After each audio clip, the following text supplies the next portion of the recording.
This channel does not promote any violent, harmful, or illegal activities. All content provided by this channel is meant for an educational purpose only. এই উৎসবের মরশুমে great Eastern trading কোম্পানির সঙ্গে হবে আনন্দের বাহার। Participate করুন great Eastern trading এর 100 days great festival সেলে আর জিতুন 10 কোটির গিফটস এবং ক্যাশব্যাক। দুটো কার, 5টা টু হুইলার্স, 100টা এলইডি টিভিস, সঙ্গে up to 50,000 cashback, up to 36 মাস ইএমআই আর একটা EMI off. Visit Great Eastern Trading Company. বিজয় সম্মেলনীতেও তৃণমূলের কোন্দল ফারাক্কায়। তৃণমূল বিধায়ক মনিরুলের নিশানায় দলেরই জেলা পরিষদ সদস্য আনারুল হক। জঙ্গিপুরের সাংসদ খলিলুর রহমানের ভাইপোর নাম না করে আক্রমণ তৃণমূল বিধায়ক মনিরুল ইসলামের। আনারুল হকের বিরুদ্ধে বিরোধীদের সঙ্গে যোগাযোগ রাখার মতন বিস্ফোরক অভিযোগ শাসক বিধায়কের। দলের ক্ষতি করে আর কেউ পার পাবে না হুঁশিয়ারি মনিরুলের গলায়। তৃণমূলের শৃঙ্খলা বলে কিচ্ছু নেই, পাল্টা খোঁচা বিরোধীদের। আমাদের দলের মধ্যে কিছু বিশৃঙ্খলা তৈরি করছে, স্বপ্ন দেখছে আগামী 2026 সালে বিধায়কের টিকিট নেবেন। আপনি এটা ওয়ার্কিং মনে করেন আর যাই মনে করেন, দলের ঊর্ধ্বে কেউ নয়। কিছু পঞ্চায়েত সমিতিরও শয়তান আছে, সেই শয়তানগুলোকে বলছি ডাইনে বাঁয়ে করিও না। গোবর ঘষি পুড়ে গোবর হাসে। 26-এ তো খেলা হবে, 28-এও খেলা হবে, 28-এও খেলা হবে না। তখন ফের কোনো একটা দরজাতে কড়া নাড়াতে হবে।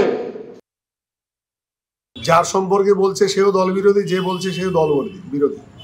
তৃণমূলের দলীয় শৃঙ্খলার কোনো বিষয় নেই। তৃণমূল দলটা এরকম চলছে যে উপর থেকে বলে দেওয়া আছে যে তোরা যে যেখানে আছিস, যে যেভাবে পারিস করে খা, আর দলটাকে টিকিয়ে রাখ আর বাঁচিয়ে রাখ।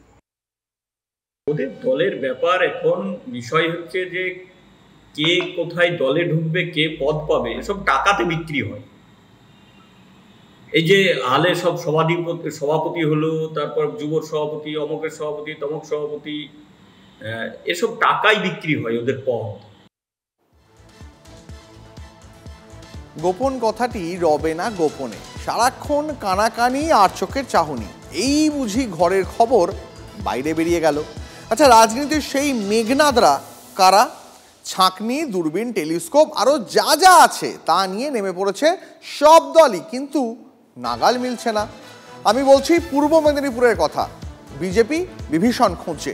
সূত্রের খবর, দলীয় বৈঠকে বিভীষণ খোঁজার একই বার্তা দিয়েছেন অভিষেক বন্দ্যোপাধ্যায়ও।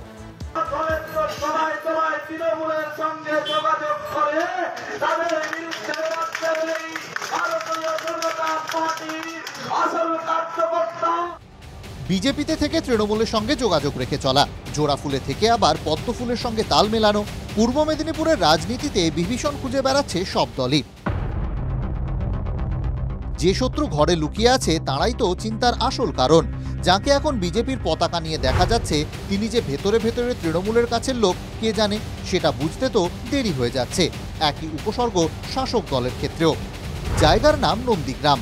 আর 5টা এলাকার থেকেও শুভেন্দু অধিকারী নিজের কেন্দ্রে বাড়তি সময় দেন। নেতাকর্মীদের সঙ্গে বসে মন কি বাত শোনেন।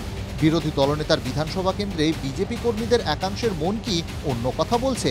না হলে বিজেপির জেলা সহসভাপতি কেন দলের একাংশের দিকে আঙুল তুলছেন? আর সেই নন্দীগ্রামে বিজেপির আদিনব্য বিবাদ নতুন মাত্রা পেয়েছে। তৃণমূলের পোস্ট করা ভিডিওয়ে দেখা যায় এক নাবালককে মারধর করছে বিজেপির লোকজন। এখানে নন্দীগ্রামের আইসির এবং বাপ্পাদিত্য গড় তৃণমূল সহ এই বিক্ষুব্ধদের সঙ্গে আঁতাত স্পষ্ট। বিজেপির এক গোষ্ঠীর নেতা কর্মী সমর্থকরা হিংস্র নেকড়ের মতো ঝাঁপিয়ে পড়ে এবং তাকে বেধড়কভাবে মারধর করে। আসলে এটাই হচ্ছে বিজেপির সংস্কৃতি। নন্দীগ্রামে তো শুধু বিজেপির মধ্যেই চোরাস্রোত নেই, জোড়া ফুলেরও স্বস্তির কোনো কারণ নেই। শাসক শিবিরেও বিভীষণের খোঁজ চলছে। অখিলগিরিকে রামনগর ছাড়া করতে চাইছে তৃণমূলের একাংশ। আর এর মধ্যেই জেলা সভাপতির সঙ্গে লেগেছে যুব তৃণমূলের সহসভাপতি পার্থ সারথী মাইতির। যে পার্থ নিয়োগ দুর্নীতি নিয়ে দলেরই একাংশের বিরুদ্ধে সরব হয়েছিলেন, এবার তার মারাত্মক অভিযোগ জেলা সভাপতির বিরুদ্ধে। আমি আর নতুন করে কুরবান শাহ, দ্বিতীয় কুরবান শাহ হতে চাই না। ব্যক্তিগত যে আক্রমণ, যেভাবে খুনের হুমকি, উনি একটা জেলা সভাপতি, উনি যখন খুনের হুমকি দিচ্ছেন, রাস্তাঘাটে নিজেদের মোটরসাইকেল নিয়ে বেরোই, আমরা যে কোনো সময় এই আক্রান্ত হতে পারি। আমি কাউকে ফোনে হুমকি দেওয়ার রাজনীতি আমি করি না। প্রতিবাদ করার নামে উনি যে বক্তব্য রাখছেন তাতে দল বিলম্বিত হচ্ছে। বিরোধিতা করতে করতে শুভেন্দু অধিকারী তামাক খেয়ে উনি লাস্টে তৃণমূল কংগ্রেসেরও বিরোধিতা করছেন। 2021-এর বিধানসভা ভোটের পরিসংখ্যান বলছে পূর্ব মেদিনীপুরের 16টি আসনের মধ্যে তৃণমূল জেতে 9টিতে, বিজেপি পায় 7টি। তবে 24-এর লোকসভা ভোটের নিরিখে বিজেপি এগিয়েছিল 15টিতে। তৃণমূল একমাত্র পটাশপুরে লিড পায়। যে শত্রু লুকিয়ে রয়েছে ঘরেই তাকে হারানোর পদ্ধতি কি? তৃণমূল ও বিজেপি উভয় শিবিরই বেশ চিন্তায়। 26-এর মহাযুদ্ধে বিভীষণদের সামলে উপকূলের জেলায় কে কুল পায় তা নিয়ে আলোচনা আনাচে কানাচে। পূর্ব মেদিনীপুর থেকে কনিষ্ক মাইতির রিপোর্ট, TV9 বাংলা।